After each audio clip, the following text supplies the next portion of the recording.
How to turn on or turn off debug non-rectangular clip operations on the Samsung Galaxy S25, S25 Plus, or the Ultra or the Edge. First, tap on the home button to return back to the home screen.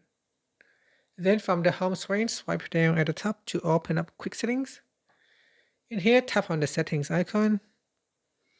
After that, we then scroll down to the bottom and tap on developer options.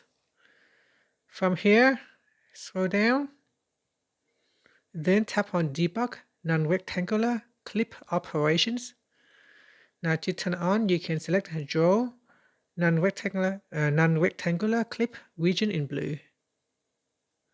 Or you can select highlight tested drawing commands in green. And that's it.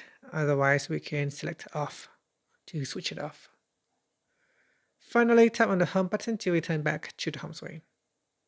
Thank you for watching this video. If you find it helpful, please like and subscribe to my channel for more videos.